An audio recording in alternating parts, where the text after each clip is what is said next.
Amaravati steel bridge చుట్టూ ఇప్పుడు రాజకీయ వివాదం రేగుతోంది. 68 కోట్లతో నిర్మిస్తున్న స్టీల్ బ్రిడ్జ్ లో నాణ్యత కొరవడిందంటూ విపక్షాలు విమర్శిస్తుంటే అలాంటిదేమీ లేదని అధికారులు ఖండిస్తున్నారు. ఇంతకీ నిజంగా నిర్మాణంలో లోపాలున్నాయా?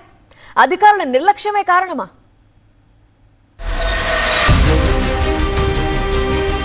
అమరావతి రాజధాని కనెక్టివిటీ కోసం ఏర్పాటు చేస్తున్న స్టీల్ బ్రిడ్జ్ నిర్మాణంలో లోపాలున్నాయంటూ పెద్ద ఎత్తున విమర్శలు రావడంతో అమరావతి డెవలప్మెంట్ కార్పొరేషన్ లిమిటెడ్ అప్రమత్తమైంది. బకింగ్హామ్ కెనాల్ పై నిర్మిస్తున్న ఈ బ్రిడ్జి రాజధాని నగరం నుంచి నేరుగా 16 నెంబర్ జాతీయ రహదారికి అనుసంధానం చేసేందుకు వంతెనను 68 కోట్ల బడ్జెట్తో నిర్మిస్తున్నారు.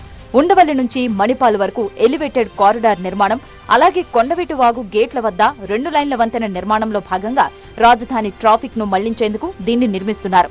అత్యంత ప్రతిష్టాత్మకంగా చేపట్టిన ఈ వంతెనను తొలుత ఫిబ్రవరి నెలాఖరుకు పూర్తి చేయాలని భావించినా పనుల ఆలస్యం కావడంతో ఇంకా నిర్మాణ దశలోనే ఉంది. రాజధానికి 16 నెంబర్ జాతీయ రహదారికి అనుసంధానంగా నిర్మిస్తున్న సీడ్ యాక్సెస్ రోడ్ ను ఉండవల్లి వరకు నిర్మించారు. ఇక్కడి నుంచి ఉండవల్లి సెంటర్ బకింగ్హామ్ కెనాల్ మీదుగా తాడేపల్లి కృష్ణా కెనాల్ రైల్వే బ్రిడ్జిని దాటిస్తూ మణిపాల్ ఆసుపత్రి వరకు బ్రిడ్జి నిర్మించాల్సి ఉంది. ఆ బ్రిడ్జి నిర్మాణం వ్యయంతో కూడుకున్నది కావడంతో సిఆర్డీఏ అధికారులు, ప్రభుత్వ పెద్దలు మంగళగిరి ప్రకాశం బ్యారేజ్ పాత జాతీయ రహదారికి అనుసంధానం చేస్తూ కొండవీటి వాగు బకింగ్హామ్ కెనాల్ ను దాటిస్తూ 68 కోట్ల రూపాయలతో స్టీల్ బ్రిడ్జి నిర్మాణం చేపట్టారు. అయితే స్టీల్ బ్రిడ్జి ఏర్పాటు చేసే సమయంలో 2 పిల్లర్ల మధ్య నిర్మించిన గడ్డర్లు ఒక పక్కకు వాలిపోయాయి. అవి పడిపోకుండా క్రేను అడ్డం పెట్టిన అధికారులు గురువారం వాటిని తొలగించే పనులు చేపట్టారు. బకింగ్హామ్ కెనాల్లో నీటి ప్రవాహానికి అడ్డు రాకుండా ఆ చివర ఈ చివర 4 పిల్లర్లు ఏర్పాటు చేసి మధ్యలో సుమారు 40 అడుగుల మేర ఐరన్ గడ్డర్లు ఏర్పాటు చేశారు. బ్రిడ్జికి ప్రకాశం బ్యారేజ్ కి దక్షిణం వైపు బిగించిన స్టీల్ గడ్డర్లు వంకరపోయి ఒరిగిపోయినట్లు సిఆర్డీఏ ఇంజనీరింగ్ అధికారులు గుర్తించారు. గత నెల 20వ తేదీన స్టీల్ బ్రిడ్జిపై కాంక్రీట్ వేసే సమయంలో ఈ లోపాన్ని గమనించారు. అప్పటి నుంచి బ్రిడ్జి మరింత ఒరగకుండా భారీ క్రేన్తో గడ్డను నిలబెట్టారు. అత్యంత ప్రతిష్టాత్మకంగా నిర్మిస్తున్న ఈ వంతెనపై ముఖ్యమంత్రి కూడా 3 సార్లు సమీక్ష చేశారు. పట్టణాభివృద్ధి శాఖ మంత్రి నారాయణ 9 సార్లు వంతెన పనులను ప్రత్యక్షంగా పరిశీలించారు. అప్పట్లో ఐరన్ స్వాన్లు బిగించారు. మొత్తం 4 లైన్ల వంతెన నిర్మాణంలో దక్షిణ భాగంలో నిర్మించిన వంతెన గడ్డర్లు కొన్ని వంకరపోయాయి.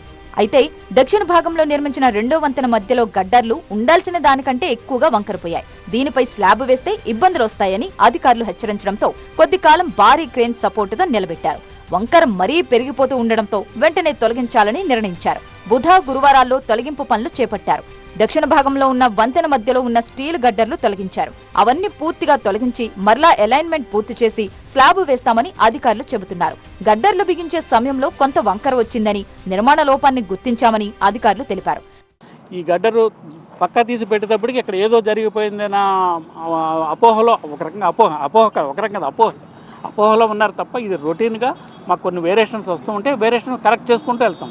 ఎప్పుడు తప్పు అంటే మీరు ఎప్పుడు తప్పు అని చెప్పగలిగారంటే నేను అలాగే కాంక్రీట్ వేసేస్తే అది తప్పు. స్టీల్ కట్టడంలో కానీ గడ్డర్స్లో పెట్టడంలో కానీ కొన్ని ఉంటే వాళ్ళు కట్టేసుకుంటూ వెళ్ళినప్పుడు ఏంటంటే కొన్ని చూసి ఇది ఇలా చేయండి అలా చేయండి అని చెప్పడం అనేది సర్వసాధారణం. గత నెల 20నే లోపాన్ని గుర్తించారు. దీంతో ప్రస్తుతం వంకర ఉన్న చోట్ల గడ్డర్లు తొలగించి మరలా బిగిస్తామని, అనంతరం స్లాబ్ వేస్తామని కాంట్రాక్టు సంస్థ చెబుతోంది. స్టీల్ బ్రిడ్జి పడిపోయిందని వస్తున్న వార్తలు దురదృష్టకరమని, ఇందులో ఎలాంటి వాస్తవం లేదని ఏడీసీఎల్ చెబుతోంది. బ్రిడ్జిని ఇంకా హ్యాండ్ ఓవర్ చేయలేదని, బేరింగ్స్ చెకప్ లో చిన్న సమస్య గుర్తించామని, అది సరిచేసి త్వరగా నిర్మాణం పూర్తి చేస్తామని అమరావతి డెవలప్మెంట్ కార్పొరేషన్ స్పష్టం చేసింది. వేల కోట్ల విలువైన పనులు చేపడుతున్న కాంట్రాక్టు సంస్థలు కూడా లోపాలతో నిర్మాణాలు చేపడుతున్నారంటూ విపక్షాలు మండిపడుతున్నాయి. అమరావతి నిర్మాణంలో ఒక్కొక్కటిగా లోపాలు బయటపడుతున్నాయని, దీనికి ప్రభుత్వం సమాధానం చెప్పాలంటూ వైసీపీ నేతలు డిమాండ్ చేస్తున్నారు. ఇది చాలా దుర్మార్గమైనటువంటి చర్య. ప్రజల యొక్క ధనాన్ని, అప్పు చేసిన ధనాన్ని ఈ విధంగా కుంగిపోయే బ్రిడ్జీలకు పెట్టి మీరు తూతూ మంత్రం చేసి తొందరగా బిల్లులు చేసుకోవాలని తాపత్రయపడుతున్నారు. ఇది సరైనటువంటి విధానం కాదు అనేది మేము చెప్పదలుచుకున్నాం. ఎక్కడ చెప్పదలుచుకున్నాం? కుంగిపోయిన బ్రిడ్జి దగ్గరికి వచ్చి పరిశీలించి కుంగిపోయినటువంటి పాటలన్నీ చూసి మీ ముందు చెప్తున్నాం. బురద జలాల్సిన అవసరం ఏంటి? అమరావంతా బురదే కదా. ఈ పర్మిషన్లు అన్నీ ఉంటే నారాయణ చూపించు, లోకేష్ చూపించు. మొత్తానికి స్టీల్ బ్రిడ్జ్ వ్యవహారం రాజకీయంగా పెద్ద దుమారం రేపుతోంది. అధికార విపక్షాల మధ్య మాటల యుద్ధానికి తెరలేపింది.